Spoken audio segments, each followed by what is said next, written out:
Hello everyone, मैं कौशलेंद्र कुमार। स्वागत है आपका इस चैनल में जिसका नाम है मैथ्स बाय कौशलेंद्र सर।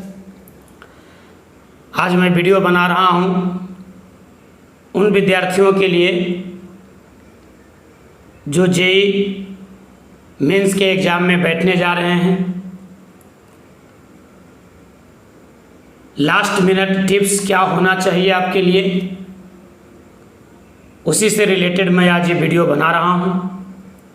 हालांकि इस वीडियो में मैं ये नहीं बताऊँगा कि आपको एग्ज़ाम के पहले वाली रात में कम खाना चाहिए, बाहर के खाना से बचना है, पूरी रात अच्छी नींद लेनी है, ये सब बात आप जानते हैं।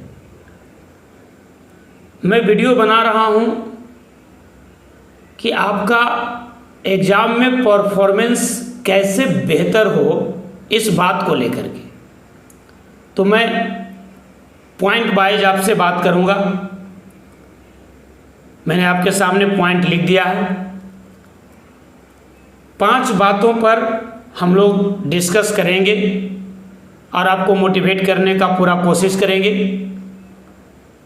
पहले पॉइंट में है कोरोना के डर को भगाना है। फिर सिलेबस कैसे आप कवर करेंगे, प्रॉब्लम्स को कैसे सेलेक्ट करेंगे, आपका टाइम मैनेजमेंट कैसा होना चाहिए, और अंत में कुछ मोटिवेशन। तो मेरे प्यारे स्टूडेंट्स, सबसे पहले पॉइंट पर आप कंसंट्रेट कीजिए। ये एग्ज़ाम जो मार्च के बाद अप्रैल में होना था, जस्ट बोर्ड के बाद, वो एग्ज़ाम अब शिफ्ट हो गया आपका सितंबर में। तो ये तो आप सबसे पहले मान लीजिए कि कोरोना से आप डरे नहीं। आपके लिए ये एक अवसर दे दिया, क्योंकि जैसे ही आपने बोर्ड एग्ज़ाम दिया था उसके जस्ट बाद अप्रैल में एग्ज़ाम हो जाता तो शायद आपकी तैयारी कुछ कम रह जाती। आपको इतना मौका मिल गया, अप्रैल, मई, जून, जुलाई, अगस्त, आपको बहुत मौका मिल गया। तो आप जिससे डर रहे हैं उसको एक अवसर के रूप में ले लीजिए, पॉजिटिव चीज में ले जाइए, पॉजिटिव थिंकिंग में ले आइए। डरना नहीं है। हालांकि मैं ये बात नहीं बताने जा रहा था, मैं बताने जा रहा था कि आप जब एग्ज़ाम देने जा रहे हैं तो इस बात को डर मन से निकाल दीजिए, इस बात का डर कि कोरोना से प्रभावित हो जाएंगे। हालांकि 60% 70% स्टूडेंट्स डरे हुए रहेंगे, परफॉर्मेंस उनका खराब हो जाएगा। इसको भी आपको अवसर के रूप में बदल देना है, मौका के रूप में। कुछ है ही नहीं। अगर कुछ रहता तो माननीय न्यायालय आदेश देता। आप मन से निकाल दीजिए डर। हाँ, लेकिन ये बात ध्यान रखना है, सावधानी तो बरतना ही होगा। बिल्कुल एकदम सावधान रहना है, डिस्टेंस मेंटेन करना है, सैनिटाइजर रखे रहना है। सब डरा हुआ कोरोना से, इस बात का आपको फायदा उठा लेना है एकदम क्लियरली। अपने मन में डर नहीं बैठाना है किसी भी कीमत पर। ये सोच लेना है कि आपके द्वारा बनाया हुआ प्रत्येक प्रॉब्लम आपको एक अच्छा ब्रांच दे सकता है, आपको एक अच्छा कॉलेज दिला सकता है। एक बात एकदम मन से बैठा लीजिए, मन में पूरा। एक क्वेश्चन भी इसके डर से आपका खराब होता है तो आपका ब्रांच में चेंजिंग हो सकता है, चॉइस ऑफ कॉलेज में आपको परेशानी हो सकती है। तो इससे बिल्कुल न डरें। सारा व्यवस्था है, सरकार ने सारी व्यवस्था किया है। बिल्कुल कुछ नहीं डरना है, बिल्कुल ही नहीं डरना है, बल्कि इसका फायदा उठाना है। फायदा कैसे उठाएंगे आप? कैसे फायदा उठाएंगे? फायदा आप इस मामले में उठाएंगे कि आप पॉजिटिव ले लीजिएगा। ध्यान दीजिए बात हम क्या कह रहे हैं, आप पॉजिटिव ले लीजिएगा। अ positive mind finds opportunity. Positive mind हमेशा अपॉर्चुनिटी देखता है, अवसर देखता है। फिर से मैं बोल रहा हूं, a positive mind finds opportunity in everything while the negative mind find faults in everything. हर चीज में फॉल्ट उसको नजर आएगा। तो आपको इससे डरने की जरूरत ही नहीं है।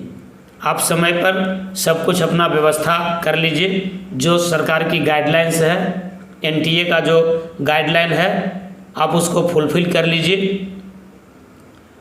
पूरा उसका एक लिस्ट बना लीजिए, सैनिटाइजर, ट्रांसपेरेंट बोतल, डिस्टेंस मेंटेन करना। उम्मीद करते हैं कि इस बात को आप समझ गए होंगे। ज़्यादा इसमें क्या बोले, बोलना यही था हमको कि इसका डर को भगा देना है और इसका फ़ायदा उठाना है, इसको अवसर में बदल देना है। कहीं से कोई परेशानी नहीं है, कोई परेशानी नहीं है। दूसरी बात में आते हैं, कवरेज ऑफ सिलेबस।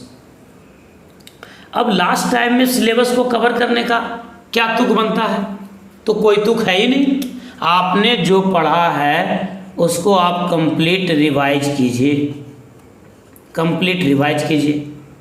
क्योंकि इसका क्वेश्चन का जो पैटर्न है, क्वेश्चन का जो पैटर्न है वो 3 भाग में बटा हुआ है, इजी, मॉडरेट और डिफ़िकल्ट। इजी क्वेश्चन है 20% के आसपास, मैं गारंटेड नहीं कर रहा हूँ, अप्रॉक्स कह रहा हूँ। मीडियम क्वेश्चन है 50% और डिफ़िकल्ट हो गया 30%। यानी 70% प्रॉब्लम को आप इजी के कैटेगरी में मान सकते हैं। मैं मैथ की बात बता रहा हूँ, इसी तरह से आप फिजिक्स और केमिस्ट्री में भी कैटेगराइज कर लीजिएगा। मतलब 70% प्रॉब्लम कंसेप्चुअल होंगे, इजी होंगे। यानी 25 क्वेश्चन का 70% निकालेंगे तो लगभग 18 प्रॉब्लम आ जाएगा, 17.5, 18 सवाल। और एक बात यकीन मानिए, यदि आपने 18 प्रॉब्लम बना लिया तो 72 मार्क्स इज इनफ। इसको आप 3 से मल्टीप्लाई करेंगे, तीनों सब्जेक्ट में 216 नंबर में आपको 100% NIT मिलेगा, बढ़िया ब्रांच के साथ मिलेगा। तो आप बिल्कुल इस बात से मत डरिए। तो आपको करना क्या है, आपको पूरे सिलेबस को आप देख लीजिए कि आप कहाँ कर सकते हैं, कहाँ आपको डिफ़िकल्टी लेवल है। जहाँ आपको डिफ़िकल्टी लेवल है उसको कंप्लीट छोड़ दीजिए, कंप्लीट छोड़ दीजिए और 70% पर फोकस कीजिए। और कोशिश कीजिए कि इसमें कहीं कोई किंतु परंतु न बने, गलती से बचना है। एक गलत क्वेश्चन आपको बहुत नीचे रैंक कर देगा, बहुत नीचे कर देगा, इससे बचना है क्योंकि निगेटिव मार्किंग है। यानी गलती से बिल्कुल ही बचना है। तो ये कोशिश करना है कि ये पूरा पकड़ा जाए 70%। तो इसके लिए आपको मैं क्या टिप्स दे सकता हूँ, तो आप इसके लिए समझिएगा बात को। सबसे पहले वह करना है जो जरूरी है, जो आता है, जो आता है। मान लीजिए कोई सवाल देखे और आपको लगता है कि हम इसको कर सकते हैं, डुएबल है, तो डू इट राइट नाउ। और आप पहले सवाल देखें और देखिए कि नहीं, हमसे नहीं हो सकता है, तो इसमें समय बर्बाद ही नहीं करना, छोड़ देना है, मार्क लगा देना है, बाद में बनाएंगे। हम बात कर रहे हैं उस पर जो आप कर सकते हैं, डुएबल, डुएबल। ध्यान दीजिएगा, ये आपके अंदर एक उत्साह बढ़ा देगा, उत्साह बढ़ा देगा। जैसे ही आप 1-2 सवाल बनाएंगे आपका एनर्जी लेवल बढ़ जाएगा, दूसरा सवाल बनाने का क्षमता बढ़ जाएगा। उत्साह के बारे में एक बहुत अच्छे फिलोसोफर रॉल्फ वाल्डो इमर्सन ने कहा था, बिना उत्साह के कभी कोई बड़ा काम नहीं हुआ। ध्यान दीजिएगा इस बात को।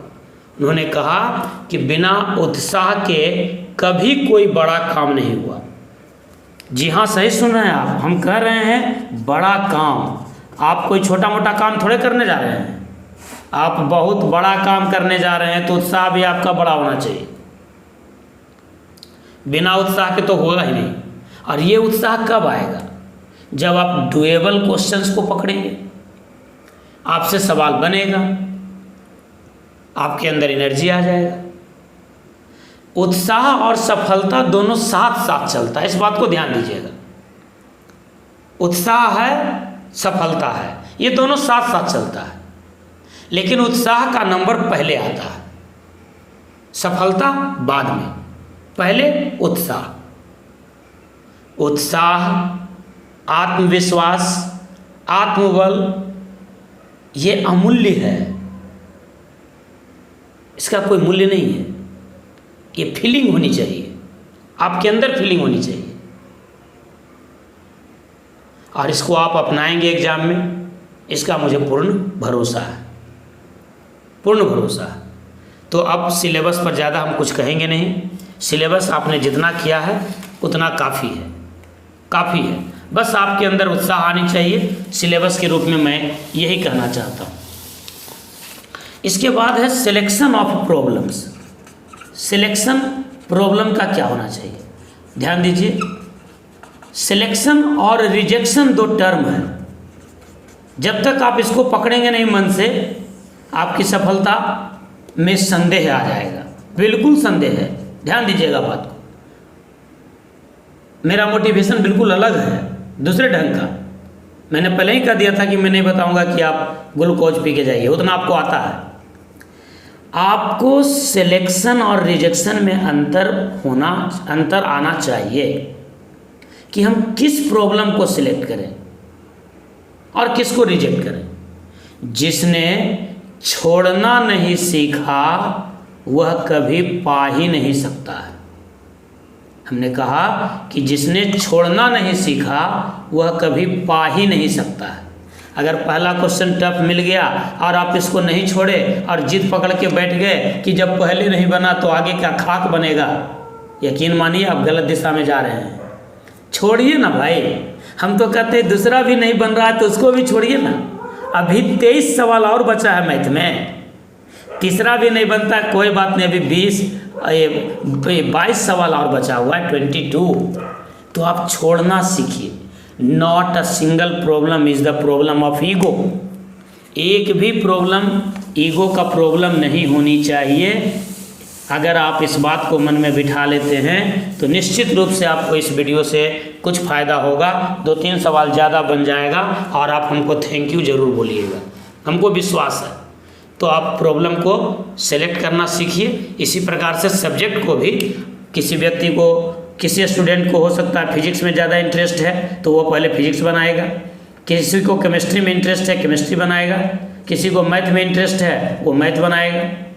हालांकि मैथ सबसे लास्ट में बनाना चाहिए क्योंकि टाइम टेकन हो जाता है, लेकिन फिर भी मैं ये नहीं कहूँगा कि आप कौन सा पहले बनाएं, ये आप अपने चॉइस के हिसाब से बना सकते हैं। तो यही तो सिखाना था, सिलेक्शन।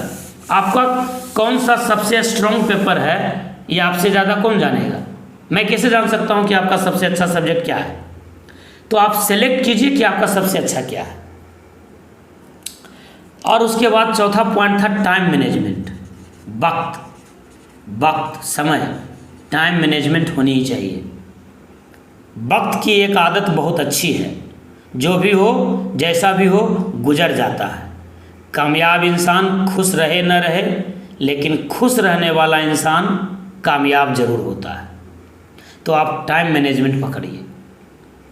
आपको ये ध्यान देना है कि हमको 180 मिनट में कैसे टाइम को शेयर करें दूसरे सब्जेक्ट के साथ कि कोई प्रॉब्लम हमको ना हो। ये बहुत ज़रूरी है, टाइम मैनेजमेंट बहुत ज़रूरी है। सबसे इम्पोर्टेंट यही है, टाइम मैनेजमेंट। जैसे मान लीजिए कि आपने अलजेब्रा का ही सवाल ले लिया, सीक्वेंस एंड सीरीज का, और ये लेंदी सवाल बनते जा रहा है, लेंदी सवाल। तो ये आपको अनुभव करने का, ये आपको जज करने का अनुभव होना चाहिए कि इस सवाल में हम बहुत समय लगा देंगे, तब भी हो सकता है कहीं अटक ना जाएं। तो ऐसे सवालों से दूर रहिए।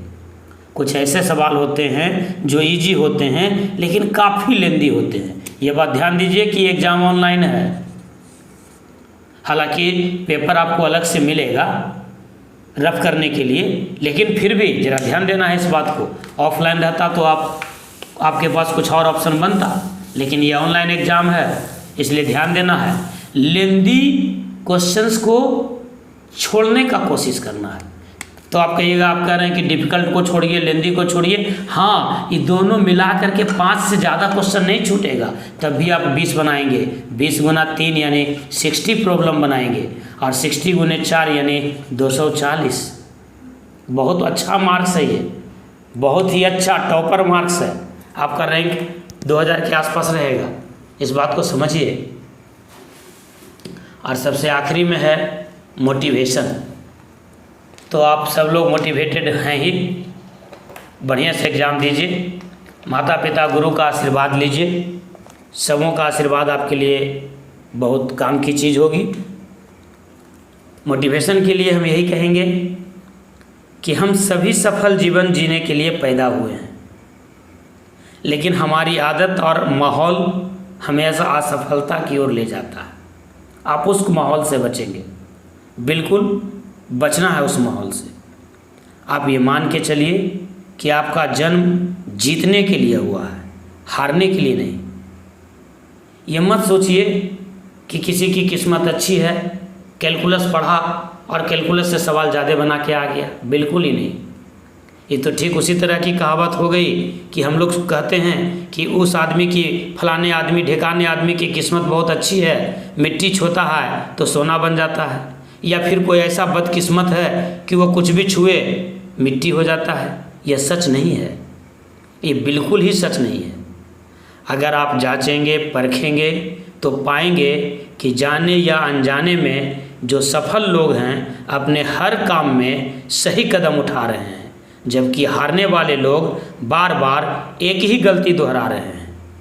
याद रखिएगा, प्रैक्टिस से पूर्णता नहीं होती, बल्कि परफेक्ट प्रैक्टिस से ही पूर्णता आती है।